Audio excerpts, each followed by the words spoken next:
Lá a igreja, lá em Corinto, primeira carta, no capítulo 11, lá no versículo 1, ele diz assim: sede meus imitadores, como eu o sou de Cristo. E aí comecei a fazer umas referências bíblicas e acabei entrando novamente dentro dessa primeira carta que João escreve. Veja o que diz ali no versículo de número 1, quando o apóstolo João ele vai falar a respeito da palavra da vida. Eu acho linda essa expressão, quando o Espírito de Deus usa em referência a Jesus como palavra da vida. O que era desde o princípio, o que vimos com os nossos olhos, o que temos contemplado e as nossas mãos tocaram da palavra da vida. Na versão, irmãos, bíblica da King James, ela diz assim: o que era desde o princípio, o que ouvimos, o que vimos com os nossos olhos, o que contemplamos e as nossas mãos apalparam a respeito da palavra da vida.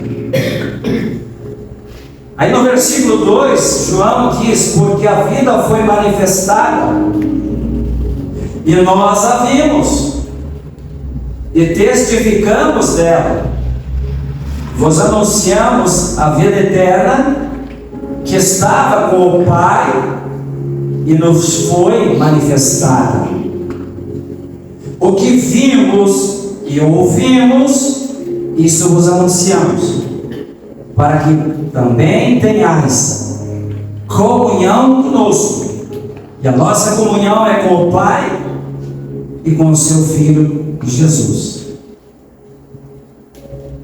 Quando Paulo, agora falando de Paulo, ali naquele capítulo de 11, versículo 1, ele fala: sede meus imitadores, como eu sou de Cristo.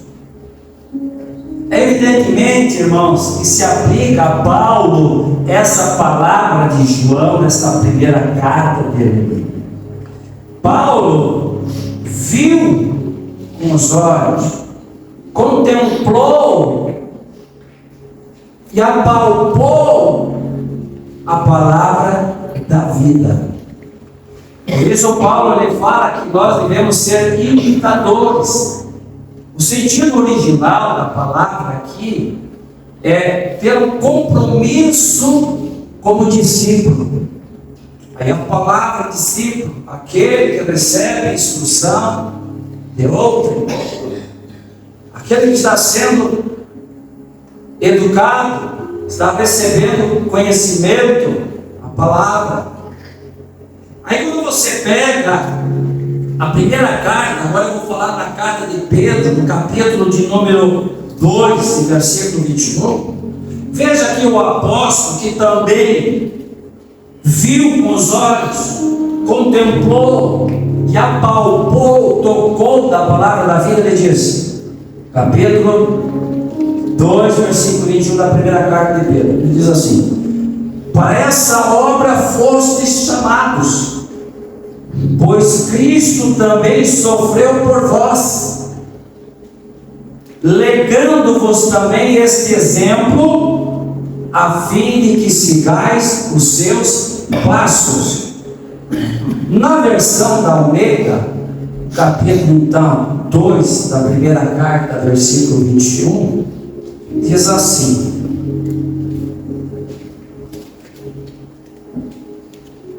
porque para isto sois chamados, pois também Cristo padeceu por nós, deixando-nos o exemplo para que sigais as suas pisadas.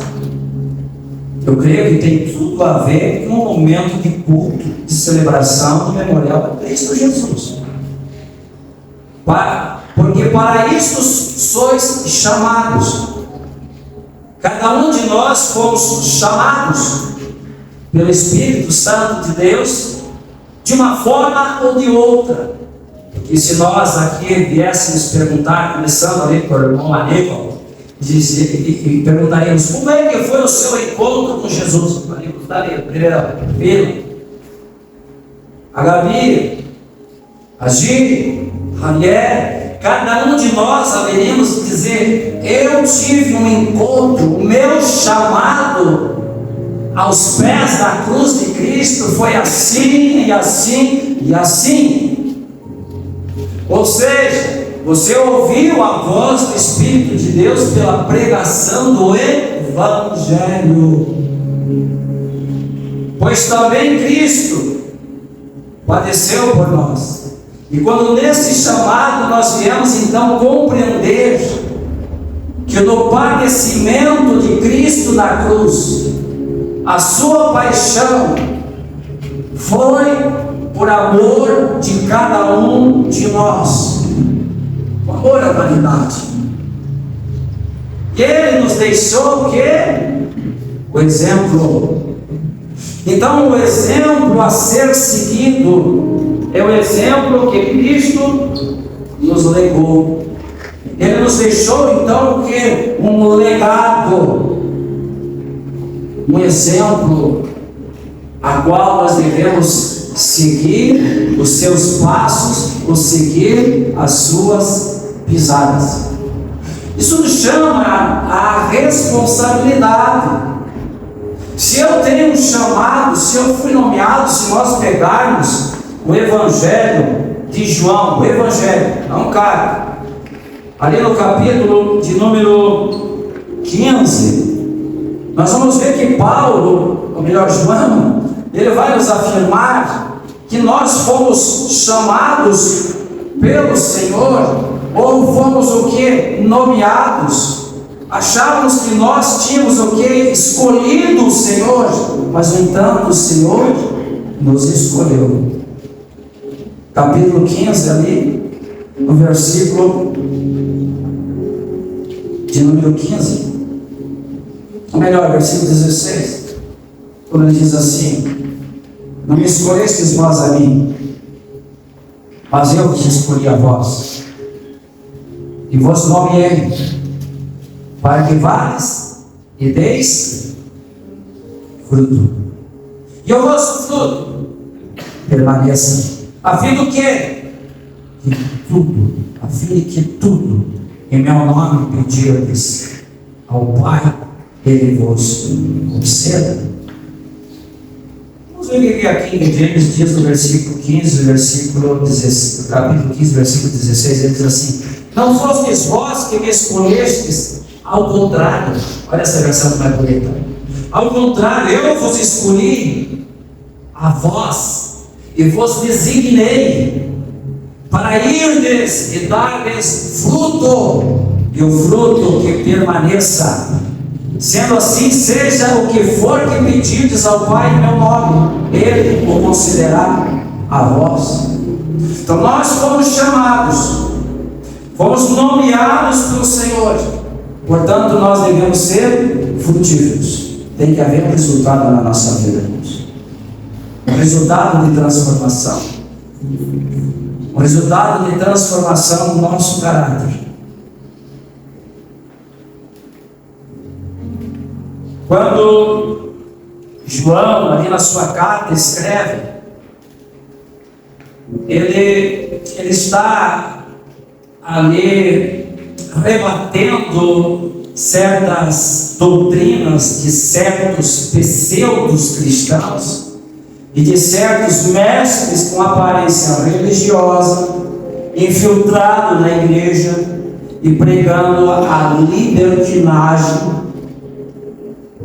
e que não havia problema se pegassem, nem que eles pregavam e diziam ser eles de um saber, de um conhecimento, de uma sabedoria superior aos apóstolos, e que portanto poderiam levar a maneira como quisessem, pois Deus continuava a estar com eles.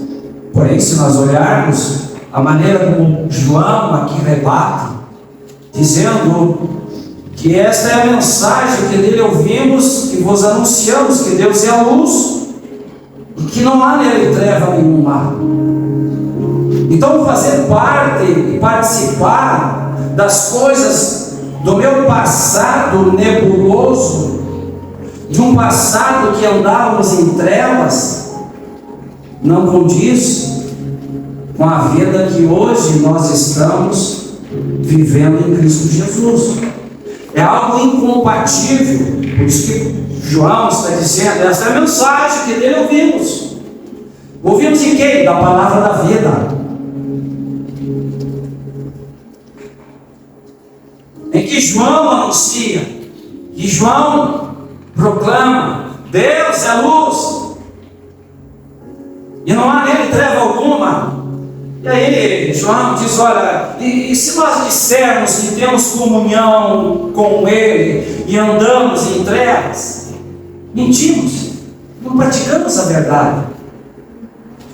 Então estamos vivendo uma mentira se estamos andando ainda em trevas, se estamos querendo voltar para aquelas práticas do passado sem Cristo.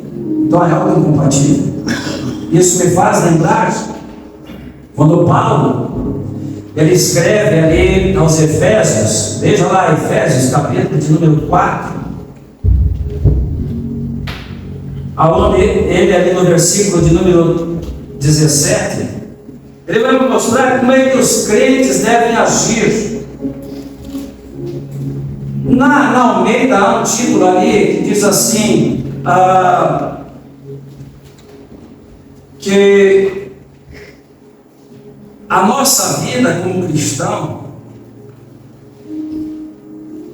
ela é contrária aos costumes do mundo, ou seja, é oposta aos costumes do mundo, totalmente oposta. Preste atenção nisso. Então veja o versículo de número 17, quando ele diz assim: sendo assim, eu vos afirmo que no Senhor insisto, para que não mais vivais como os gentios. Aí na versão da King James diz assim, que vive na inutilidade dos seus pensamentos. Na Almeida, corrigida ali embaixo, fiel, diz: e digo isso e testifico no Senhor, para que não andeis mais como andam também os outros gentios na vaidade da sua mente. Aqui em James traz bem mais claro: vive na inutilidade dos seus pensamentos. Inutilidade, não é útil, certo? Os pensamentos daqueles que não estão em Cristo Jesus. Aí no versículo seguinte diz: eles estão com entendimento mergulhados nas trevas, entenebrecidos, mergulhados nas trevas, entenebrecidos no entendimento,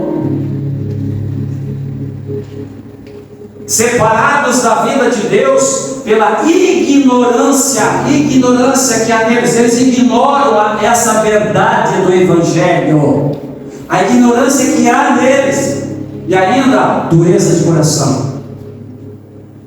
Creio eu que você já foi evangelizar parentes, até amigos, mas até parentes, e você viu a pessoa te tratar com ignorância e com um coração duro e não recebeu a palavra que você procurou passar para esse alguém.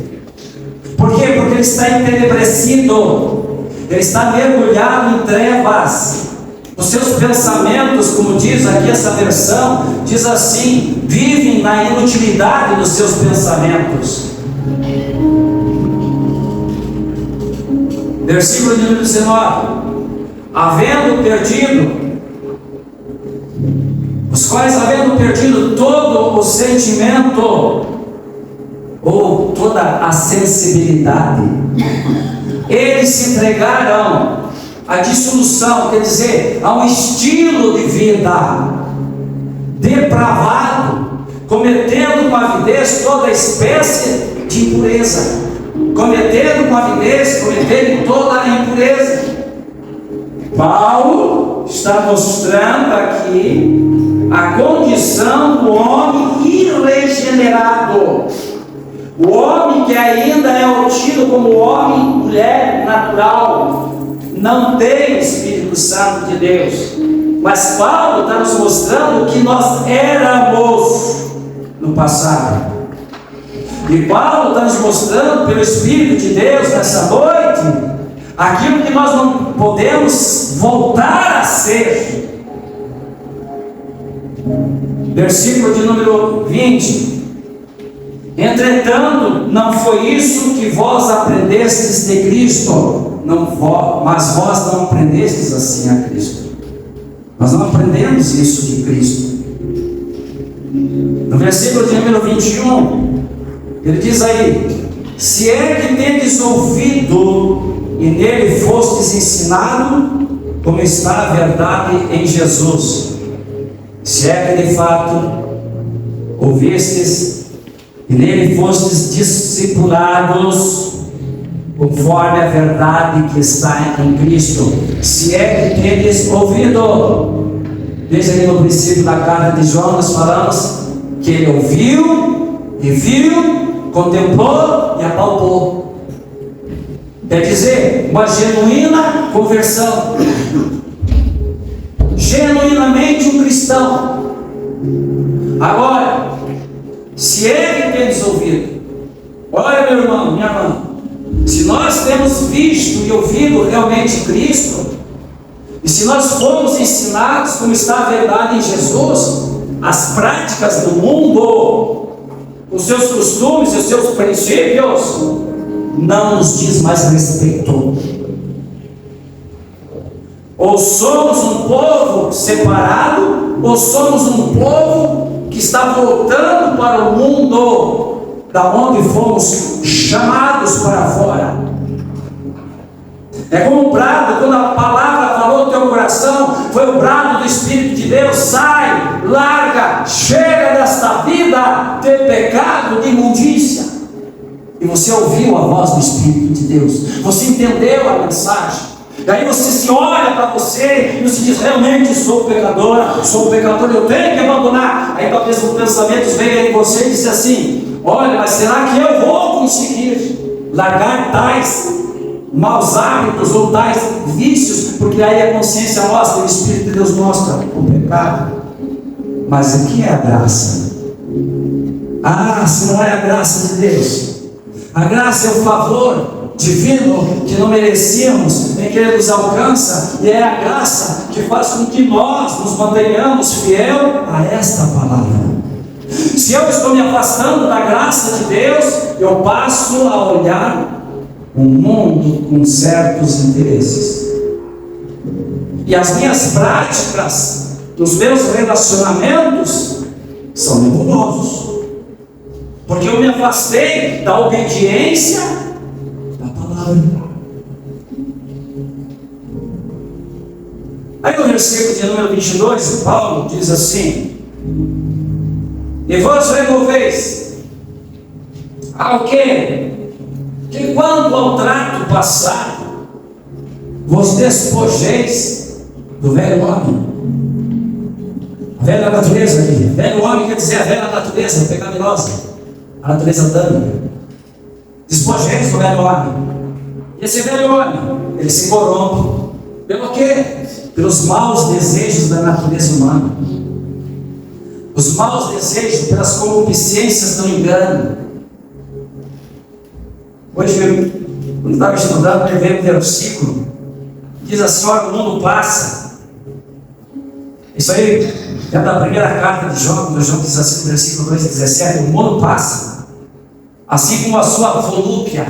Aqui na King James, usar a palavra volúpia.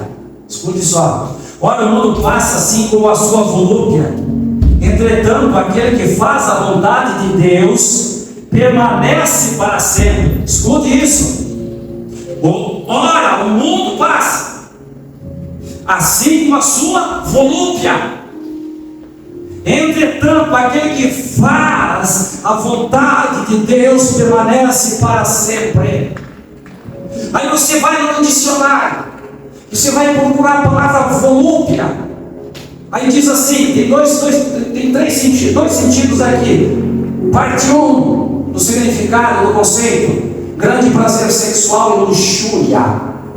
2, grande prazer em sentidos e na sensação. Mas e como aplicar no sentido bíblico, dentro do contexto bíblico, do contexto cristão? É uma busca excessiva por prazeres carnais, que vai além dos limites estabelecidos por Deus. Concupiscências, brincadeira. Cada um de nós temos consciência de nossos atos. Onde falhamos, onde erramos, onde estamos negligenciando, prevaricando contra Deus. Nós sabemos disso. Às vezes queremos nos esconder. Mas, na medida que eu não deixo o Espírito de Deus falar a vontade de Deus para a minha vida, e à medida que eu vou me afastando da obediência plena da palavra de Deus. Veja que a sequência do versículo que eu li, 1 João 2,17, João diz: entretanto, aquele que faz a vontade de Deus permanece para sempre. Ora, se eu faço a vontade de Deus, eu estou presente, sim, estou junto ao trono da graça, sim, estou debaixo da graça plena do Espírito de Deus. Então o mundo não me interessa com a sua volúpia, com as suas sensações, com aquele desejo que outrora os meus desejos carnais me dominavam, em que eu tinha prazer nesses desejos. Mas se eu estou em Cristo e obedeço a sua vontade plena, então eu estou continuando a olhar nos olhos de Jesus. Continuo contemplando, eu continuo apalpando esse Jesus.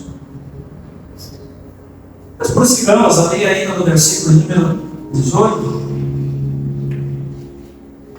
Filhinhos, é já a última hora, e como ouvistes que vem o anticristo, também agora muitos se têm feito os anticristos, por onde conhecemos que já é a última hora próxima. Veja o carinho de João quando ele fala, filhinhos.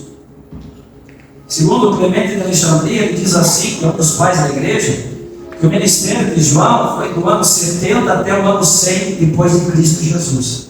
Então certamente ele era bem idoso quando ele escreve essa carta. É por isso que ele usa esse termo, filhinhos, queridos. É isso que está dizendo, queridos, é já a última hora. E como viste que veio o anticristo, também agora muitos se têm feito os anticristos. Por onde conhecemos que é já a última hora. Próximo versículo, na tela. Saindo de nós. João está se referindo aos gnósticos aqui, aos falsos cristãos, os pseudos cristãos. Mas não eram de nós, porque se fosse de nós, ficariam conosco. Mas isso é para que se manifestasse que não são todos de nós. Ora, então já no primeiro século da igreja, a igreja já estava enfrentando os maus cristãos, os falsos mestres, os falsos ensinadores, que estavam inseridos ali no contexto da igreja, que estava florindo. Versículo 20: e vós tendes a unção do Santo, e sabeis todas as coisas. Ora, queridos, o Espírito Santo de Deus, ele é o que ilumina a nossa mente, o nosso coração, o entendimento das Escrituras. O Espírito Santo é aquele que lança luz sobre a palavra revelada de Deus, para que nós tenhamos a devida compreensão de como viver e aplicar essa palavra no meu dia a dia. Portanto, nós chamamos isso de regra de conduta, regra de fé. Vamos ler que João fala ali no capítulo de número 2, versículo de número 6. Primeira carta de João, capítulo 2, versículo de número 6. Olha só que palavra de peso, irmãos. Aquele que diz que está nele, também deve andar como ele andou. Ei, então nós temos um exemplo.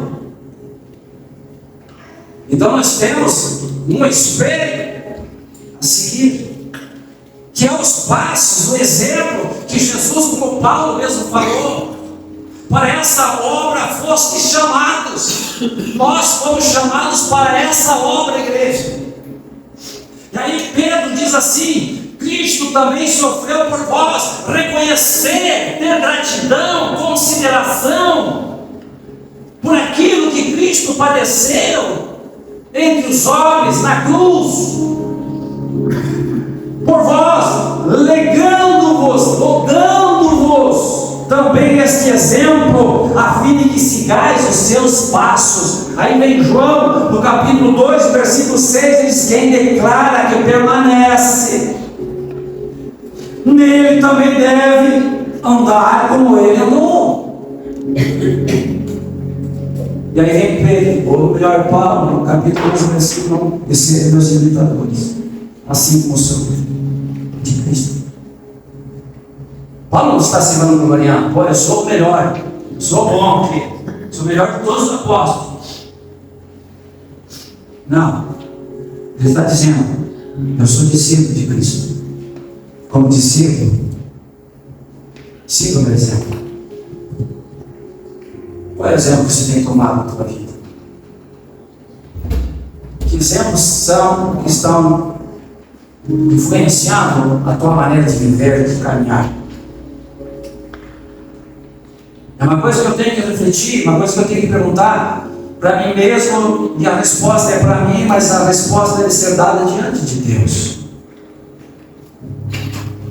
Se eu declaro que eu estou nele, então eu tenho que caminhar conforme a vontade dele. E aí Paulo vai descrevendo aos crentes daí, da igreja de Éfeso, que por sua vez João trabalhou como pastor da igreja de Éfeso, dizendo que nós devemos nos revestir de um novo homem. Se revestir. Lembra que eu contei uma vez um exemplo para vocês? Nós somos numa igreja, numa cidade chamada Newark, lá em Nova York. Daí vocês, puxa, que chique, né, pastor? Newark. Newark é a Betonex do Brasil, para vocês entenderem bem. Newark, baita de uma igreja. Inverno, tem o hall de entrada, e aí você vai ver uma série de cabine, e todo mundo tira o seu roupão e pendura, que é muito pesado. Aí tem a porta de entrada da igreja, porque é ar-condicionado, tudo quentinho. Então você pode ir com o teu suéter, com a tua camiseta, com a tua blusa. Então você está vestido. Você está vestido. Terminou o culto, confraternizou-se, vamos embora. Fecha a porta e vai pegar o teu roupão. Você vai estar se revestindo. A recomendação de Paulo é que nós nos revistais de um novo homem. Ora, se nós nascemos de novo em Cristo Jesus, nós devemos estar revestidos dessa nova criação da parte de Deus. Por isso que Paulo, esse versículo de Paulo, quando ele fala ali na segunda carta aos Coríntios, capítulo 5, versículo 17, ele diz: se alguém está em Cristo, seja condicional de você querer obedecer, de querer estar ou não querer estar. Se alguém está em Cristo, é uma nova criação. As coisas velhas, ou seja, o peso de consciência, a vida errônea, os pecados de outrora, os vícios, as coisas velhas já se passaram, e que tudo se fez novo. Então eu sou uma nova criação, e eu devo estar revestido da nova natureza em Cristo Jesus. Se alguém diz que está nele, que permanece, que declara claro que permanece nele, também deve andar como ele andou. É claro o texto, irmãos. Não estou julgando quem quer que seja, meu irmão, da nossa igreja. Mas a palavra é lançada sobre todos nós, para que nós não caiamos em erros, que não venhamos cair ou caminhar em certos caminhos que venham nos esmorecer na fé, e até pensar em voltar, como aquela turma que saiu com os judeus do Egito. Qual é a promessa de Deus ali? Libertação para um povo cativo por 430 anos, nas mãos de gerações ali no Egito. E Deus diz: eu vou tirar vocês, vou levantar um líder. Levantou, nós conhecemos a história. Moisés é levantado. Mas tinha muita gente que gostava demais dos judeus. Diz: ah, sabe o que? Eu não quero saber desse jeito mais, eu vou é com vocês. E essa gente chama-se vulgo, ou vulgo, que não eram judeus, eram os egípcios, ou quem sabe outras raças ali, cuidado. E vocês conhecem a história, porque você lê a Bíblia diariamente. Que eles começaram a sentir saudades do Egito. Assim como foi a mulher de Ló, ela foi prevenida, alertada, conscientizada pelos anjos. Anjos, não eram nem homens, claro que eram uma figura humana, mas eram anjos de Deus, avisando: Deus vai destruir Sodoma e Gomorra e as cidades circunvizinhas com fogo e enxofre. Instrui Ló, instrui sua esposa, instrui suas filhas. Os gêmeos não quiseram saber, ficaram lá. Qual que era a instrução? Escapa de por tua vida, só não olha para trás. E a mulher de Ló desobedece isto, palavra do próprio Deus, e ela fica no caminho feito uma estátua de sal. O vulgo leva o povo de Deus da saída do Egito para a terra que Deus estava prometendo. Vou dar uma terra para vocês, mana, leite e mel, de fartura, de abundância. Eu vou dar, eu estou falando. Mas o vulgo, a mistura de gente, influenciou ao ponto tal que eles começam a pecar um pecado nojento aos olhos e aos ouvidos de Deus, chamado murmuração. E nós conhecemos a história. Quase 40 anos rodando dentro daquele deserto até cair toda aquela geração morta, com exceção de dois, Caleb e Josué, que foram os que entraram na terra. Nós temos a promessa da terra prometida, irmãos. Ouça isso. A nossa terra já está pronta. As nossas moradas já estão prontas.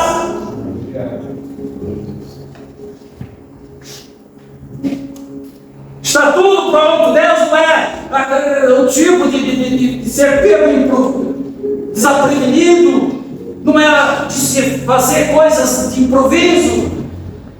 Antes da fundação do mundo já estava tudo preparado, porque Deus já sabia que Adão e Eva cairiam na desobediência. E nós trazemos essa herança do pecado, a velha natureza. Mas se eu quero retornar à velha natureza, eu quero retornar e caminhar a delas na escuridão, como andava antigamente, se eu tenho a luz que vai me dar direcionamento, que vai me mostrar o caminho correto, para mim não atropelar algo, para mim não me lançar em situações que eu vou me ferir, que eu vou me destruir. Eu tenho a luz. Por isso Paulo fala: e vocês estáis no novo homem, a nova criatura. Aí no versículo de número 25 do capítulo 4 aos Efésios, ele diz assim: o que deixar é mentira. Aí você vai dizer, mas pastor, tem crente mentiroso? Não tem. Os novos convertidos que estão aí, os visitantes, tem. E ele tem bastante.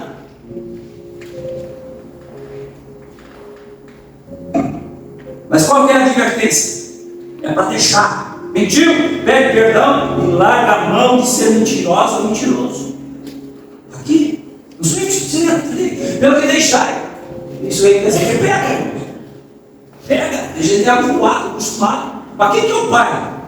Quem que é o pai da mentira? O diabo. Pega desde o princípio. Porque o primeiro pecado foi o pecado do quê? Da mentira de Satanás, a Eva e a Adão. Porque deixar de mentir e falar o quê? Meias verdades. Vai doer. Não, é para falar a verdade, cada um com o seu próximo, porque somos membros uns dos outros. Isso quer dizer que contamina a membresia. Isso quer dizer que contamina a igreja. Isso quer dizer que quebra relacionamentos. Mentira. Por quê? Deixar é mentira. Veja o versículo seguinte: irai-vos e não pequeis, não se ponham só sobre a vossa ira. Irai-vos e não pequeis. Pelo menos a versão daqui de dentro, como diz aqui: estremecei de ira, mas não pequeis. Acalmai a vossa raiva antes que o sol se ponha. Aí 27, e não deis lugar ao diabo. Quem nunca se estremeceu de raiva aqui? Levante a mão para mim ver. Ninguém levantou a mão. Porque um dia você se estremeceu de raiva. Mas que essa raiva, diz o texto sagrado, não me leve a pecar. Então eu sou passivo sim de passar raiva, mas que a raiva não me leve a ressentimentos. E aí a recomendação paulina e do Espírito de Deus é: acalmai a vossa raiva, ou seja, autocontrole. Mas como é que eu vou ter autocontrole se foi fulano me machucou, que me feriu?